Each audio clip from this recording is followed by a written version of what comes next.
أعوذ بالله من الشيطان الرجيم. بسم الله الرحمن الرحيم. الصلاة والسلام على أشرف المرسلين سيدنا ومولانا محمد وعلى آله وصحبه ومن تبعهم بإحسان إلى يوم الدين. رب اشرح لي صدري ويسر لي أمري واحلل عقدة من لساني يفقهوا قولي وبعد. السلام عليكم. Par la grâce d'Allah subhanahu wa ta'ala, nous nous trouvons une fois encore autour de notre débat et nous avons choisi, après avoir traité de la sorcellerie et de la magie les précédentes semaines, nous avons estimé utile de parler des manœuvres de Satan, des djinns et des démons afin de se protéger. Les djinns sont des créatures réelles, donc qui existent, même que nous ne pouvons pas les voir. Nous savons que la croyance à l'invisible est considérée parmi les fondements de l'islam. C'est ainsi que des qualités et par lesquelles donc la croyance en l'invisible constitue des qualités par lesquelles Allah subhanahu wa ta'ala a qualifié les gens pieux dans le Coran, qui précise d'ailleurs Bismillahirrahmanirrahim. Alif Lam Mim, Allahu la ilaha illa huwa al-hayyul qayyum. Alif Lam Mim, dhalika al-kitabu la rayba fihi hudan lil muttaqin alladhina yu'minuna bil ghaibi wa yuqimuna as-salata wa mimma razaqnahum yunfiqun. Allah subhanahu wa ta'ala à travers ce deuxième verset a fait l'éloge de ceux-là qui croient à l'invisible comme étant ou parmi des gens qui sont pieux, c'est-à-dire croire à l'invisible constitue une forme de croyance. L'invisible, c'est tout ce que nous ne voyons pas de nos propres yeux, et nous avons donc le devoir de croire à l'invisible. Et les djinns occupent ou comptent parmi ce qui est invisible. Les djinns ont un grand avantage sur nous autres les humains, car ils ont la capacité de nous voir, mais nous ne pouvons pas les voir. Et le Coran nous l'a rappelé au chapitre 7, verset 27. Innahu yarakum huwa wa qabiluhu min haythu la tarawnahum. Lui, Satan et sa horde ont la capacité de vous voir, vous autres les humains, mais vous ne pouvez pas les voir. Les djinns constituent un monde à part, Alam al-Jinn, c'est-à-dire le royaume des génies, et à leur tête, Iblis, alias Satan, la'anatullahi alayhi. On compte parmi les génies ceux qui sont soumis à des obligations religieuses et ceux qui sont rebellés et qui transgressent les lois d'Allah subhanahu wa ta'ala. C'est de deux-mêmes les djinns que nous avions appris cela quand le Coran nous dit wa inna minna salihuna wa minna duna dhalik kunna tara'iqa idada. Ils ont reconnu eux-mêmes les djinns qu'il y a parmi eux ceux qui sont soumis et il y a parmi eux ceux qui ne sont pas soumis, et cela évidemment ne fait qu'augmenter la détresse complètement. Malgré cet avantage que les djinns ont sur le Bani Adam, l'islam nous a enseigné plusieurs formes de protection. La plus efficace de ces protections, c'est cette sollicitation adressée à Allah subhanahu wa ta'ala en cas de danger, en cas de problème, et c'est le Coran qui nous le dit bien évidemment. Wa inna yanzaghannaka minash shaitani nazaghun fasta'iz billah innahu huwa samiul alim. Quand il t'arrive de te trouver dans une situation où tu es appelé à transgresser les lois de Allah subhanahu wa ta'ala, à perdre le contrôle, alors demande la protection d'Allah subhanahu wa ta'ala afin qu'il puisse t'aider, parce que Allah samiul alim, Allah il est audient, Allah il est omniscient. C'est même les thèmes de ce verset sont relayés au chapitre 41, verset 36. Autant les djinns ont fait beaucoup de mal et ils continuent à faire du mal aux humains, autant ces derniers, les humains, se sont alliés à eux, soit pour se protéger des méfaits d'autres djinns, soit pour se faire du mal entre eux-mêmes. Ce qu'il faut savoir, c'est que recourir à la capacité d'un djinn pour se protéger contre un autre djinn constitue du shirk, c'est-à-dire de l'associationnisme et de l'idolâtrie. Alors, l'islam nous a appris qu'il faut que nous évitions d'aller vers les djinns pour nous protéger contre les djinns, parce que les génies ont toujours été mauvais, ils ont toujours été un véritable problème vis-à-vis des humains. C'est un peu de cela que nous allons parler aujourd'hui, Inch'Allah, avec nos compagnies. Nous avons Mustafa, Haladou et Abdel Fattah. Assalamu alaikum. Voilà à peu près baliser le sujet de notre conversation aujourd'hui. Je commencerai par Mustafa dans le cadre de l'introduction. Qu'est-ce qu'il a à dire par rapport à la thématique? أعوذ بالله من الشيطان الرجيم بسم الله الرحمن الرحيم الحمد لله رب العالمين والصلاة والسلام على رسول الله.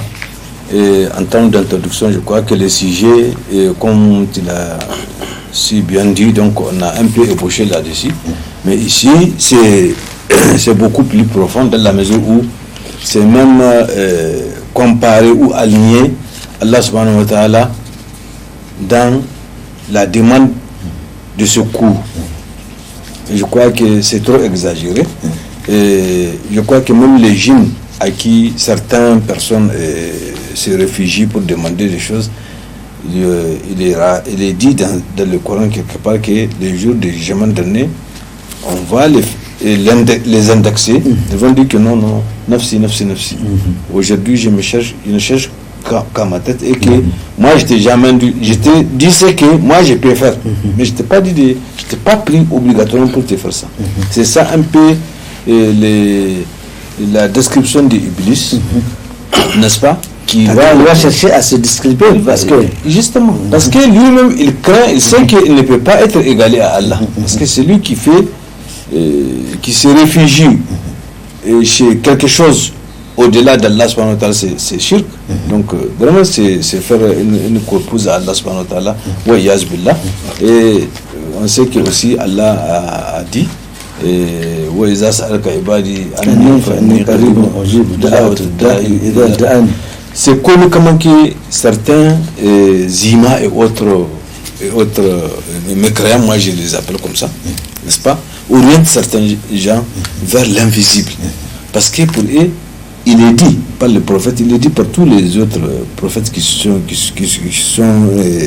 arrivés dans ce monde d'ici-bas, qu'il y a un Allah subhanahu wa ta'ala qu'on ne peut pas voir ici, dans ce monde d'ici-bas. Donc, il limite un peu les choses.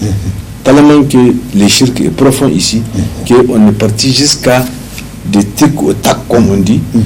Si on fait ceci, on fait cela. Si tu fais ceci, c'est comme si tu fais ça à Allah.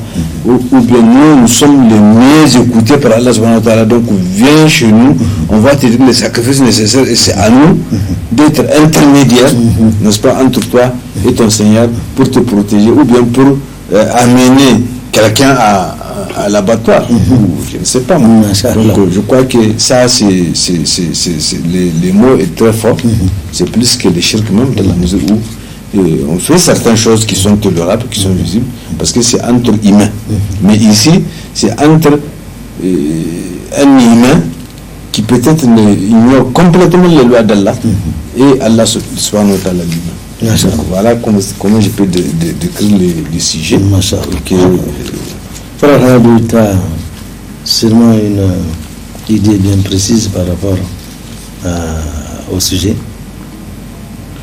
أعوذ بالله السميع العليم من الشيطان الرجيم بسم الله الرحمن الرحيم صلى الله على النبي الكريم رب اشرح لي صدري ويسر لي أمري واحلل عقدة من لساني يفقهوا قولي.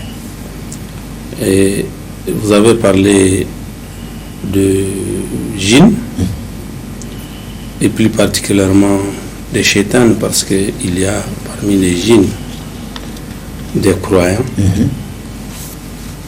Mais shaytan, les intrigues des shaytan sont nombreuses. L'histoire de l'islam retient l'intrigue des shaytan dans la vie du premier couple, Adam et Hawa, l'intrigue de shaytan au cours de la mission de tous les prophètes jusqu'au prophète Muhammad sallallahu alayhi wa sallam et jusqu'à leurs compagnons d'ailleurs. Mais cette intrigue elle frappe sur tous les fronts. Elle frappe sur tous les fronts. Pourquoi? Parce que l'intrigue peut porter sur la croyance de la personne, amener une personne à douter, à se poser des questions, à attaquer sa croyance, amener un fidèle à ne pas pouvoir pratiquer, parce qu'il arrive à des gens qui peuvent commencer les ablutions, pendant de longues minutes, ils n'arrivent pas à finir, ou bien même quand ils finissent, ils ont du doute s'ils ont accompli tel acte ou tel autre. L'intrigue entre les croyants, comme on l'a vu, ils ont fomenté l'intrigue entre les croyants ou les fidèles à travers lesquels ils sèment la zizanie, ou encore, comme on l'a dit la dernière fois, ils apprennent la magie aux gens. واتبعوا ما تتلو الشياطين على ملك سليمان وما كفر سليمان ولكن الشياطين كفروا يعلمون الناس السحر. Ils apprennent la magie aux gens et même chercher à modifier ou à ternir le sens de la révélation ou bien du miracle que Allah a accordé à certaines catégories de personnes comme les prophètes et envoyés d'Allah subhanahu wa ta'ala.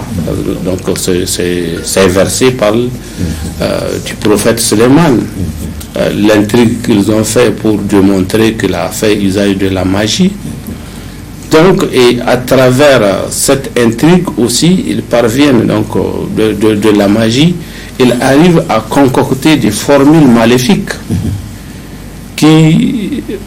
à laquelle les gens font recours.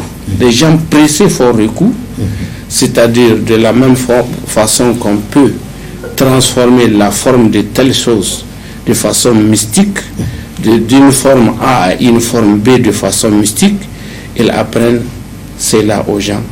L'intrigue des Shaytans, les intrigues des Shaytans, elles sont très nombreuses, et parce que Shaytan est capable de devenir, comme on l'a vu, enseignant de quelque chose. Il peut professer une idéologie, tout comme il peut devenir lui-même charlatan.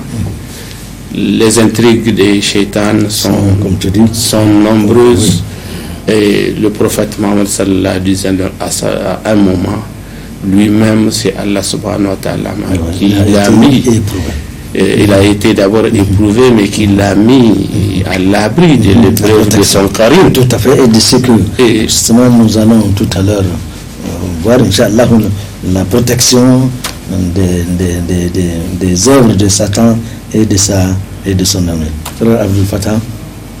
Alhamdulillah Rabbil Alamin, summa salatu wa salam ala ashrafil mursalin, Muhammadun alamul huda wa manar al-yaqin. Bon, et Allah subhanahu wa ta'ala nous a parlé donc de Shaitan pour dire que c'est notre ennemi juré. Et fattakhidhuhu aduwan hayat. Donc combattez-le comme ennemi. Et dans ce combat et dans cette défense, qu'est-ce que l'homme doit faire? On parle de guerre asymétrique, n'est-ce pas? On le voit pas. Voilà, l'ennemi est invisible. L'ennemi est invisible. Il existe, il est réel. Parce que c'est Allah subhanahu wa ta'ala qui parle. Et la première chose pour un croyant, al-ikhlas fil ibada. Le culte doit être voué uniquement pour mériter la satisfaction de Allah subhanahu wa ta'ala. Après que Shaitan ait accepté la malédiction de Dieu, il dit qu'il est d'accord qu'il soit maudit. Et il est prêt à manipuler, à dérouter l'homme dans tout ce qu'il a, dans tout ce qu'il fait. Et il a le cutus d'Allah. Il a demandé la personne lui-même Shaitan, il le reconnaît que celui qui voue son culte à Allah subhanahu wa ta'ala, il ne peut rien contre celui-là. Tout à fait. Et il a dit illa ibadaka minhumul mukhlasin.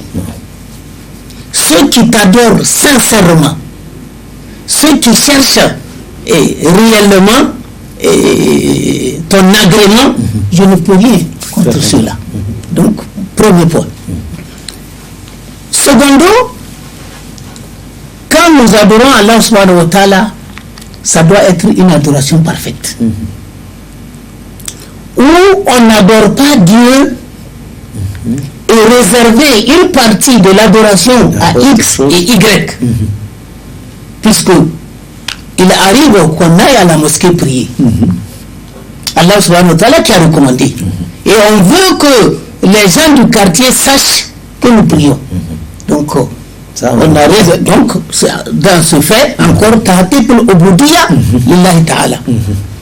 Et Allah subhanahu wa ta'ala lui a dit, parmi mes fidèles là, inna ibadi laysa laka alayhim sultanu illa man ittaba'aka min al-ghawin. Mes fidèles sincères là, tu n'as aucune autorité sur eux. Rien. Ceux qui me sont fidèles, tu ne fais rien, sauf parmi les dévoyés. Troisièmement, nous jama'a. Évitons d'être écartés de la société, marginalisés. On doit être toujours en assemblée. Parce que même Lion ou Lion, quand il va à la chasse, c'est toujours la brebis. La brebis est écartée du troupeau que le lion frappe. Donc quand vous refusez d'être avec l'ensemble des musulmans, vous vivez et vous seul, il est facile que Shaitan vous embarque. Quatrièmement, al-muhafadati ala salat. La constance, la régularité dans l'exécution des prières obligatoires. Pour quelqu'un qui néglige la prière, puisqu'il y a des gens qui prient. Juste pour voir... non, il prie, mais il prie par complaisance. C'est-à-dire la prière de Soubou doit se faire à 6 heures. Vous faites ça à 6h30 ou bien à 7 heures. Quand vous voulez. Quand vous voulez. Donc la négligence dans l'exécution de la prière. Ou bien vous attendez que tout le monde finisse de prier et vous partez pour prier. De ce fait, le messager nous a dit, sallallahu alayhi wa sallam, s'il se trouve dans un village ou bien dans une cité quelconque, peuplé de 2 ou 3 personnes qui ne prient pas ensemble, il est très facile à Shaitan de venir les dérouter. Cinquièmement, al-iltizam bil-kitab wa sunnah. Ilman wa amalan. L'application dans nos propos et dans nos pratiques et d'une façon sincère du Coran et de l'orthodoxie, c'est-à-dire la sunna. Donc, ce qui aujourd'hui pose problème entre les musulmans. Tout à fait. Allah subhanahu wa ta'ala qui nous dit وَأَنَّ هَذَا صِرَاطِ مُسْتَقِيمًا فَاتَّبِعُوهُ وَلَا تَتَّبِعُوا السُّبُلَ فَتَفَرَّقَ بِكُمْ عَنْ سَبِيلِهِ ذَلِكُمْ وَصَّاكُمْ بِهِ لَعَلَّكُمْ تَتَّقُونَ. Voilà donc ma voie, elle est droite. Voilà tout. Donc suivez cette voie. Ne suivez pas les sentiers voilà, qui viennent oui. Si vous faites ça, vous allez donc vous écarter de la droite ligne. Ainsi Allah subhanahu wa ta'ala vous a recommandé afin que vous craignez Allah subhanahu wa ta'ala. Donc une fois qu'on n'arrive pas à suivre une ligne droite, donc il y a un problème. C'est sûr. Maintenant, sixièmement, al-isti'ana billahi ala shaitan wal-isti'adha billahi minhu. Ce que vous avez avec le verset avec lequel vous avez commencé. Il faut que l'homme nous sommes faibles, demande chaque fois l'assistance d'Allah subhanahu wa ta'ala sur cet ennemi, les invocations. Il faut qu'on demande l'aide d'Allah subhanahu wa ta'ala. À cet effet, le verset que vous avez lu tout à l'heure, wa imma yanzaghannaka minash shaitani nazghun fasta'iz billah. L'arme la plus efficace dont craint Shaitan, c'est de dire a'udhu billahi minash shaitani rajim. Ainsi aussi, il y a les versets du Coran. Shaitan n'aime pas quelqu'un qui lit le Coran. Shaitan fuit surat al-Baqarah. Shaitan n'aime pas Qul a'udhu bi rabbil falaq, Qul a'udhu bi rabbin nas. Et voyez l'observation des règles de propriété. Quand vous êtes propre, Shaitan s'éloigne de vous. Shaitan il n'aime pas quelque chose qui est propre. Il n'aime pas aussi les bonnes odeurs. Quand, si vous prêtez attention, généralement même les bocas sont toujours oui, Shaitan, les endroits qu'il fréquente même, c'est des endroits sales. Tout à fait. Les toilettes, tout à fait. Et les caniveaux, et de toutes les entrées. Donc, de ce fait, le musulman doit être propre. Son corps, ses habits, sa maison, même son véhicule, parce que Shaitan n'aime pas la propriété. Voilà. Donc, il y a beaucoup de choses à dire. Mais je vais demander à nos gens pour se protéger, tel que le prophète sallallahu alayhi wa sallam nous a recommandé, 3 fois Qul Allahu ahad le matin, 3 fois Qul a'udhu bi rabbil falaq le matin, 3 fois Qul a'udhu bi rabbin nas le matin, et dans la soirée la même chose. Et quand nous prenons aussi le lit pour nous coucher, puisque en ce moment l'homme est presque sans défense. Et le prophète sallallahu alayhi wa sallam nous dit, bon, quand on va au lit, il faut lire Fatiha, Ayatul Kursi, Qul Allahu ahad 3 fois, Qul a'udhu bi rabbil falaq 3 fois, Qul a'udhu bi rabbin nas 3 fois. En passant par Amana Rasoul. Voilà. Frère Moustapha, nous voyons donc que l'être humain est faible devant cet ennemi. La seule protection qu'il puisse avoir, ou qu'il puisse chercher, elle est auprès d'Allah subhanahu wa ta'ala. Or, nous voyons qu'aujourd'hui, le monde est complètement distrait. Le frère vient de dire, parce que le prophète sallallahu alayhi wa sallam nous a tout enseigné. Il n'y a plus rien à chercher ailleurs. L'essentiel est de se conformer au kitab et à la sunna du prophète sallallahu alayhi wa sallam. Mais c'est là où justement aussi le bas blesse. Le plus souvent, c'est pas si toi qui l'as dit, il y a une question de négligence. On le sait. On doit, combien ça coûte de réciter pour la ouzou, pour Ayatul Kursi au moment de dormir, mais le plus souvent, dès qu'on va au lit, c'est fini, on tombe dessus, on ne se préoccupe pas de cette protection. Et c'est pourquoi, justement, on a beaucoup de problèmes aujourd'hui. Non, vous savez, même les charlatans et autres amis de Satan, chez lesquels certaines personnes s'adonnent pour s'approcher d'Allah, entre guillemets, mais ils commencent d'abord par faire les tapages moraux, quoi, des incantations effrayantes, n'est-ce pas, donc des gestes très bizarres, spéciaux, vraiment tu vas te sentir dans un autre monde.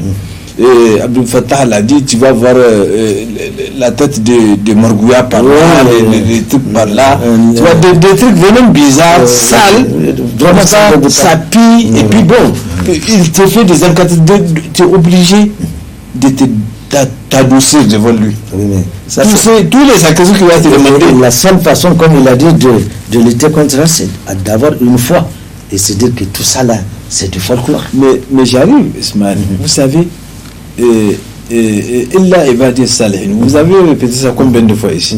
Mais Ibadi Salihin. Mais les gens, pourquoi tu n'apprends pas? Quoi de plus simple?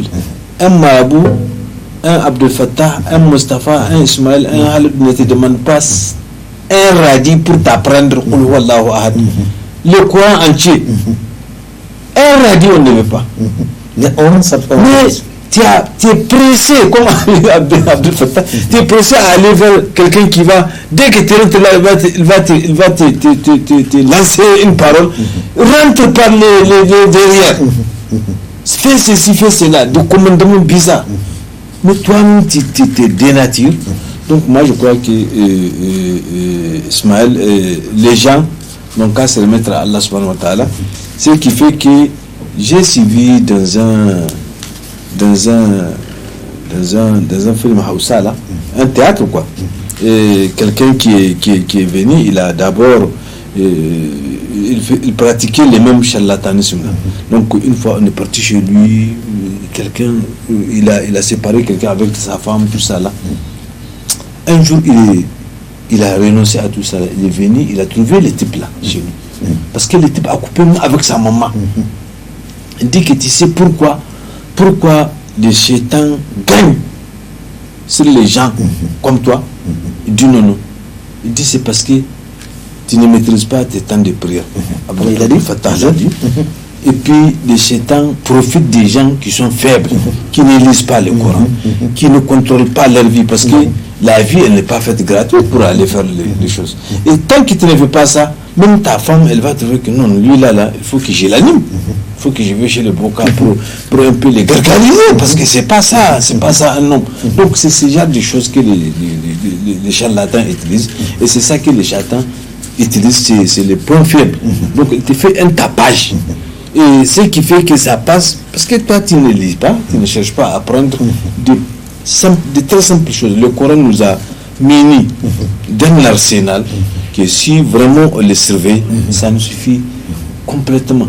Et Allah subhanahu wa ta'ala a dit, Surat Rahman, il a dit à ces djinns et autres là, qui sont al-kuffar min al-jinn, il dit, ya ma'ashar al-jinn, ils ont dit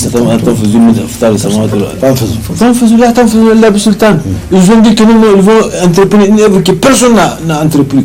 Ils vont se porter l'un sur l'autre jusqu'à ce qu'ils vont aller voir. Mais c'est Dieu là qu'on dit qu'il est là, sur les arches là, où ça? On va aller en haut pour voir ces œuvres. Il dit, si vous pouvez vraiment les faire, il faut les faire, mais il faut avoir un ticket pour les faire. Il faut avoir une motivation, c'est-à-dire un signe, une force, un pouvoir qui va vous permettre de le faire. Ils n'ont pas ce pouvoir. Donc, un peu, c'est ça en fait. Donc, les gens eux-mêmes, ils se cherchent. Et croire à Ghaib là, à l'invisible, je crois que je reviens à ce que j'ai dit au premier instant. C'est croire vraiment, c'est approcher quelque chose ou quelqu'un à Allah subhanahu wa ta'ala. Parce que Allah dépasse là où on va le décrire, où on va dire que bon, derrière c'est tout ça là. Donc voilà un peu ce que moi je peux dire par rapport à ça. Et que je crois que tout ce que nous avons dit, ça se complète par rapport aux choses. Et que les gens n'ont qu'à retourner à Allah subhanahu wa ta'ala. Il faut apprendre les petits sourates, le court là, et tu es quitte par rapport à toi et ta conscience. Frère, on va bien devant notre faiblesse. Nous n'avons que ce recours, cette manuel qu'on nous offre dans le cadre de la protection de ces esprits invisibles. Ils existent bel et bien. Il ne faut pas se leurrer. Le fait que nous ne les voyons pas, nous devons avoir un esprit qu'ils sont toujours là. Et on a déjà délimité les endroits où éventuellement on pourrait les trouver d'une part. Et d'autre part, la protection de l'individu, elle doit être complète dès qu'il se lève, ou il va se coucher, ou il sort de chez lui. Tout cela est pris parce que Satan, depuis le contentieux qu'il y a entre notre père Adam et lui dans le monde de la préexistentialité, il a juré qu'il va créer des problèmes au fils d'Adam. Et nous sommes prévenus. Et il a même demandé permission à Allah subhanahu wa ta'ala, et il a autorisé, et nous sommes prévenus. Donc Shaitan n'a pas de complexe. Son seul souci, tout ce qui le préoccupe, c'est d'embarquer le maximum de Bani Adam en enfer. Donc nous sommes prévenus. Et le prophète sallallahu alayhi wa sallam ne nous a absolument rien caché par rapport à la protection que nous pourrions avoir contre Satan et sa horde qui n'a pas de complexe, et pour eux, et ils ne se fatiguent pas, ils ne se dérangent pas, ils ne se découragent pas. Satan, si tu le terrasses, mais il est là. Quand tu dis Aouzoubillah, il fuit. Mais tu te tais, il revient. Donc il faut être constamment branché à son créateur afin de trouver une plus efficace et permanente protection contre ces ennemis. Oui, effectivement, il y a un processus à respecter. Les grandes lignes, c'est d'être convaincu que Allah détient tout. La deuxième, vous l'avez déjà souligné, c'est de considérer comme Allah a présenté Shaitan, c'est de le prendre comme un ennemi. Comment se préserver? La règle, elle reste là, elle reste éternelle. Ça revient à quoi faire? Comment renforcer sa foi en Allah subhanahu wa ta'ala? Parce que malgré tout ce qu'on dit, Shaitan, il faut craindre Shaitan, il y a des faiblesses, il y a des doutes, il y a des soucis, il y a des tentatives, il y a tout. Mais la meilleure façon, c'est de chercher à connaître Allah, mais aussi à savoir comment renforcer sa foi. Et dans tous les aspects de notre vie, tout est tracé. Shaitan peut nous avoir dans le manger, c'est pourquoi on dit de ne pas gaver le ventre, occuper tout le ventre avec de la matière. De la matière, bon, pour ne pas dire la nourriture, parce que l'eau même c'est de la matière. Il faut laisser une place pour respirer et pour pouvoir adorer. Dans les dépenses également, il ne faut pas le faire avec ostentation. Mais il faut aussi dépenser avec des règles. Parce que Shaitan peut nous avoir, peut nous désarçonner, comme on dit. Désarçonner, c'est faire tomber quelqu'un d'un cheval. Shaitan peut nous désarçonner du côté du lien de parenté. Dans notre lignée ou dans ma famille, moi je suis vachement riche, mais je garde ma part et la contribution ou l'aide que je dois leur apporter. Parce qu'ils cherchent de chaque côté à nous piéger. On l'a vu, on l'a dit. Ou encore du côté même des ablutions. Quand on ne respecte pas des recommandations, les recommandations qu'il faut, qu'est-ce qu'il faut dire en prenant, sa bouilloire, en rentrant dans les toilettes, tout ça on peut laisser sa prière dans les étapes de la préparation de la prière. Mais aussi, il faut savoir qu'il y a des actes surrogatoires à accomplir. On a cité des sourates à réciter après les prières, mais il faut chercher dans le surrogatoire. Il est un ennemi sournois qui frappe partout. Donc, il faut non seulement connaître Allah, mais il faut être vigilant. De la même façon qu'on a dit que le shirk, comme l'a dit le prophète Mohammed sallallahu alayhi wa sallam, est si difficile à cerner comme une fourmi noire sur une montagne noire dans une fourmi noire. Les intrigues de Shaitan sont difficiles à cerner, à comprendre. Alors Allah l'a déclaré ennemi. Pour se préserver, il faut être assidu dans le respect des devoirs et des droits, dans l'accomplissement des bonnes œuvres, mais aussi dans l'accomplissement surtout du surrogatoire. C'est pas pour rien que l'année musulmane est clairsemée ou parsemée de jeûnes surrogatoires, par exemple. Même les semaines, lundi, jeudi, pour renforcer sa foi, pour garder l'équilibre. Et de temps à autre, chaque mois, il y a tantôt le jeûne de Ashura, tantôt le jeûne de ceci, et on nous a posé de grands intérêts, de rétribution, n'est-ce pas? quand tu pries la prière de droit, tu as telle chose. Quand tu pries 2 rakas ou 4 avant la prière de Zuhr, etc. Voilà. Donc le musulman est guidé.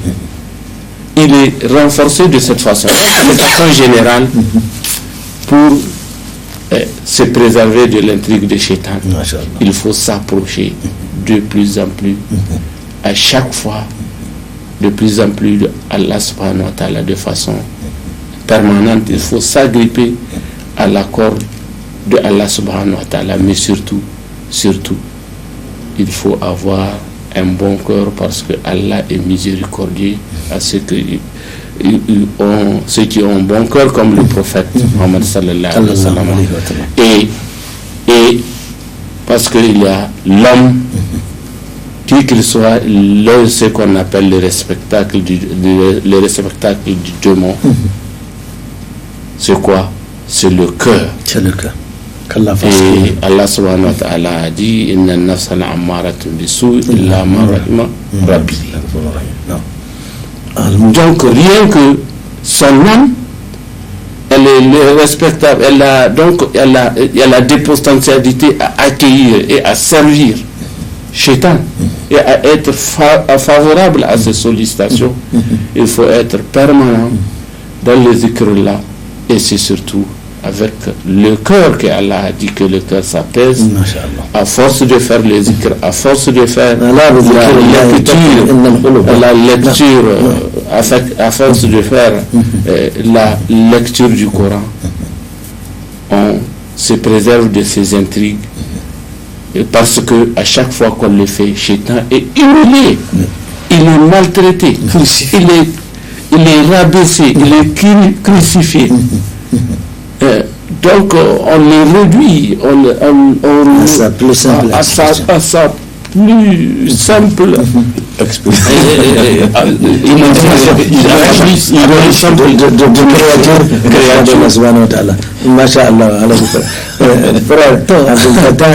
mais malgré tout ce qu'on vient de dire, on constate qu'il y a toujours des gens qui veulent pactiser avec le diable. Comment peut-on comprendre cela? Est-ce sûrement un manque de foi par rapport à ça? Parce qu'aujourd'hui, des femmes vont chez les bouquins, consulter les bouquins afin que les jeunes puissent les femmes, des âmes, etc. Et donc, comme le Coran, eux-mêmes, ils ont dit, il y a parmi وأنه كان رجال من الإنس يعوذون برجال من الجن. Donc il y a comment peut-on comprendre qu'on se dise croyant et on est baptisé avec lui? Inch'Allah, il y a ce que la morale islamique propose. Alors il ne reste pas grand chose. C'est quoi? C'est la force en islam. Il suffit d'avoir un dogme pur, connaître Dieu, et ça rend puissant. Voilà. Et quand on connaît Dieu, ça nous permet d'avoir la foi. Et c'est cette foi qui nous conduit sur le droit chemin. C'est cette foi qui nous fait bénéficier de la miséricorde de Dieu. Et cette foi ne vient pas comme ça. Il faut avoir une santé corporelle, la force physique, puisqu'il faut être en bonne santé pour adorer Allah subhanahu wa ta'ala. Il ne faut pas être, même si on est handicapé quand même, tel que le prophète a dit sallallahu alayhi wa sallam, le musulman fort est plus apprécié et aimé de Dieu que l'autre qui est faible. Bon voilà. Ensuite, il faut avoir un savoir utile. Et il faut avoir une certaine créativité. Et il faut exercer un métier. Tout ça là conduit l'homme à la bonne direction. C'est ça qui permet à l'homme de faire la différence entre le vrai et le faux, la vérité et le mensonge. Une fois que cela est connu, l'homme est sur le droit chemin. Il sait que c'est Allah subhanahu wa ta'ala qui est capable de lui donner. S'il gagne, c'est Dieu. S'il n'a pas eu ce qu'il ne mérite pas, Allah subhanahu wa ta'ala ne lui a pas encore donné. Alors il patiente. Et il patiente. Donc, c'est ça que les gens ne connaissent pas qui pose problème. Et on veut forcer le destin. Voilà. Donc, on ne peut pas forcer la main à Dieu. Chacun de nous, voilà, chacun de nous vit selon son destin. Et on peut pas Donc, celui qui a la foi sait que ce que Dieu lui a promis, il va l'avoir avant de quitter ce bas monde. l'un des éléments de... Et ce que Dieu ne lui a pas promis, personne au monde ne peut lui donner. Donc, pour celui qui connaît ça là, il n'a pas à faire recours, à faire recours vers les hommes puissants pour se protéger. Mais il ne fait pas recours aux hommes riches pour qu'on lui donne ceci ou cela.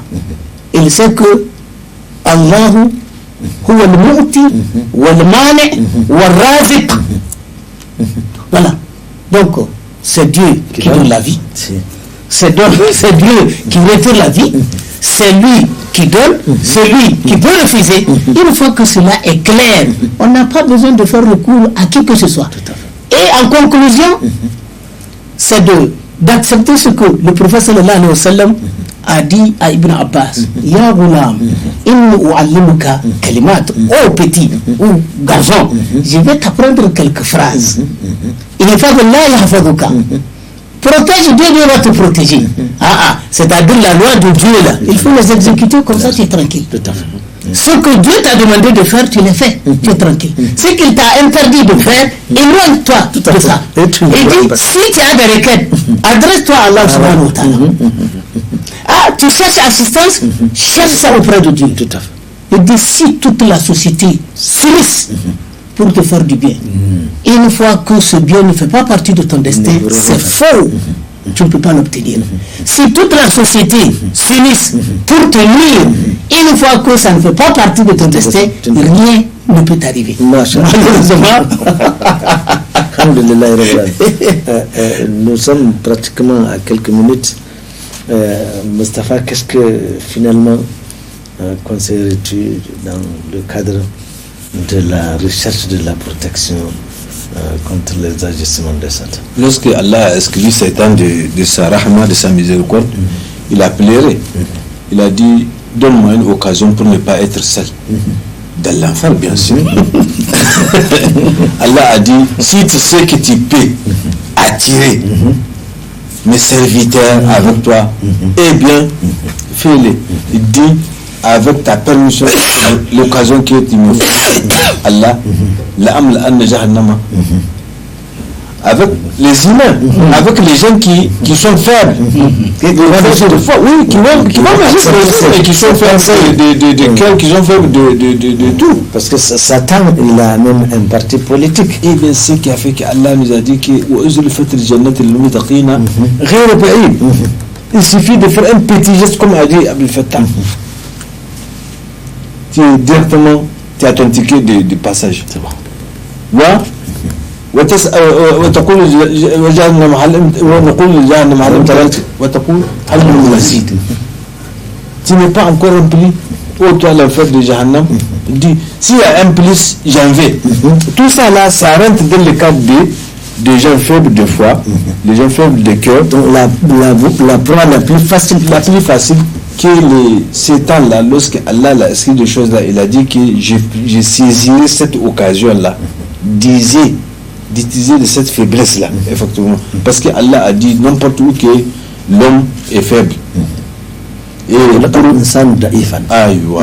donc la créature de l'homme, il est faible.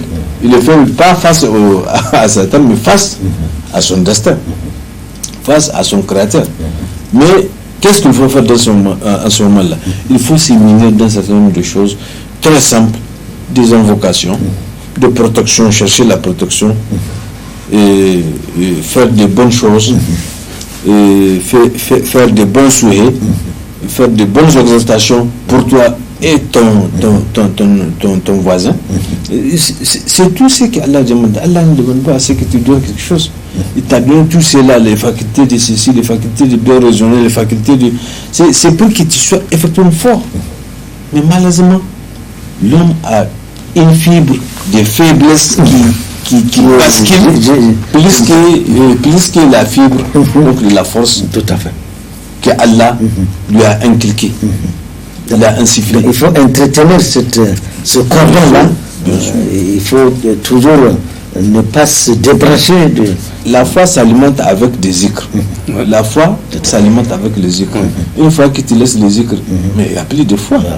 Elle meurt elle-même. Elle s'étouffe. Absolument. Voilà un peu les choses. Nous voyons alors pour la protection de Satan qui est même, comme je le disais tantôt, un parti politique qui tient des meetings. C'est à peu près ce que nous révèle le Coran quand Allah interpelle les gens. إن وعد الله حق فلا تغرنكم الحياة الدنيا ولا يغرنكم بالله الغرور إن الشيطان لكم عدو فاتخذوه إنما يدعو حزبه ليكونوا من أصحاب السعير. Satan, donc nous voyons, nous sommes prévenus, le bani Adam est prévenu, donc nous ne saurons que nous prendre de nous-mêmes. Et les protections sont là, alors il faudrait que nous en profitions. Oui, et alors, il y a un schéma bien clair. Quand on regarde la vie de tous les prophètes, de tous les compagnons, c'est ces schémas qui sont suivis. Et même d'un point de vue laïque, c'est la même étape, la recherche du savoir. Mais avec quoi on prie? Souvent on prie avec la récitation qu'on a prise à distance. On a entendu les gens répéter Qul huwa Allahu ahad. On a ramassé comme ça. C'est avec ça qu'on prie. On ne maîtrise pas le sens. Donc ça veut dire qu'on ne connaît pas qui est Allah. On n'a pas fait cette fondation. N'est-ce pas? Or, les prophètes, Dieu même les a guidés sur ça, et le prophète a enseigné. Et les oulémas appellent, il faut connaître le tawhid, qui est Allah, la connaissance d'Allah. Et à partir, après ça, même si on prend l'islam, comment on dit, le train en marche à un certain âge, c'est toujours le même schéma. Il faut chercher le savoir, il faut apprendre comment pratiquer. C'est en ce moment que ça alimente la foi, ça charge la foi, n'est-ce pas? Bon, ce qui doit s'en suivre, ce qu'on constate, en majorité, c'est l'islam héréditaire qu'on pratique. On est né grands-parents, on peut dire même mon grand-parent était l'islam par translation. Par translation, mon grand-parent, tous sont des... La religion traditionnelle. Oui, tous sont des... Oui, tous, mais on n'a rien appris. Alors, même si on a appris, il faut faire des efforts. Les efforts, c'est quoi? Il faut prendre en charge, comme on le répète ici. Tu ne dois pas regarder la mosquée comme ça. Tu ne dois pas regarder la makranta comme ça. Mais toi, tu es militant de l'islam. Et les biens qu'on t'a donnés, il faut que tu investis. Il ne faut pas que ton temps aussi, que tu le mettes pour ne pas non diminuer comme ça. Mais c'est ça qui forge la foi. L'effort avec les biens et la personne. Bon, une fois qu'on a la connaissance de Allah subhanahu wa ta'ala, même si on est éprouvé, quelles qu'en soient les preuves, on sera amené à se ressourcer auprès d'Allah. Je dois me repentir, je dois me fier à lui, je dois chercher à réciter le Coran, je dois m'agripper à faire les invocations, ou bien peut-être que je faisais ceci, j'ai abandonné, je dois reprendre. Et c'est à travers cela que Allah subhanahu wa ta'ala a dit si vous cherchez Allah, vous connaissez Allah et vous faites des efforts. Parce que dans notre vie, dans notre parcelle de notre vie, nous sommes responsabilisés dans nos biens par rapport à la région, par rapport à nos proches parents, par rapport aux faibles, par rapport aux voisins. Tout ce qui nous et tout ce qui a de bons conseils, nous sommes mais est-ce que nous les pouvons forger la foi? Et maintenant, les autres avantages qu'on nous a dit, faire volontairement les jeunes, les nafla, des prières qui peuvent alimenter pour nous empêcher de perdre les pédales et d'être déboussolés. On prend une créature de Dieu, on fait de ça une divinité, on cherche des substantifs, oui, la magie pour pouvoir s'en sortir. En 9 minutes, tu clôt et tu nous fais une boîte. Si toutefois on revient à ce que le messager a dit, sallallahu alayhi wa sallam, il dit le croyant, quoi. Sa situation vraiment est étonnante ou bien merveilleuse. Quand le bien lui arrive, il remercie Allah subhanahu wa ta'ala. Et c'est un bien pour lui. Quand le mal arrive, il sait que ça lui arrive. Il se confie à Allah. Voilà. Si on connaît ça là, il n'y a pas à courir à gauche à droite. Le diable comme voilà. Malheureusement. سؤال زي بحمده عدد خلقه ورضا نفسه وزنة عرشه مدار كرامته اللهم صل على محمد وعلى ال محمد كما صليت على ابراهيم وعلى ال ابراهيم وبارك على محمد وعلى ال محمد كما باركت على ابراهيم وعلى ال ابراهيم في العالمين انك حميد مجيد يا حي يا قيوم لا اله الا انت برحمتك نستغيث يا حي يا قيوم لا اله الا انت برحمتك نستغيث يا حي يا قيوم لا اله الا انت برحمتك نستغيث اللهم انا نسالك من فضلك ورحمتك فانه لا يملك الا انت اللهم انا نسالك من فضلك ورحمتك فانه لا يملك الا انت اللهم انا نسالك من فضلك ورحمتك فإنه لا يملك إلا أنت يا واسع الفضل والجود والمنة أرزقنا خير ما نتمنى يا واسع الفضل والجود والمنة أرزقنا خير ما نتمنى يا واسع الفضل والجود والمنة أرزقنا خير ما نتمنى اللهم إنا نسألك بأن لك الحمد لا إله إلا أنت وحدك لا شريك لك المنان يا بديع السماوات والأرض يا ذا الجلال والإكرام يا حي يا قيوم اللهم إنا نسألك الجنة ونعوذ من النار اللهم صل على محمد وعلى آل محمد كما صليت على إبراهيم وعلى آل إبراهيم وبارك على محمد وعلى آل محمد كما باركت على إبراهيم وعلى آل إبراهيم في العالمين إنك حميد مجيد سبحان ربك رب العزة عما يصفون والسلام على المرسلين والحمد لله رب العالمين. Tels sont les propos qu'Allah a voulu que nous tenions aujourd'hui à propos de cette thématique. Nous osons croire qu'Allah subhanahu wa ta'ala nous permettra d'en tirer un bon profit et de tout faire pour ne pas vendre nos âmes au Satan et au diable. Wassalamu alaikum wa rahmatullahi wa barakatuh. Wa alaikum salam wa rahmatullahi.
Ya Bari Ya Mutakabbir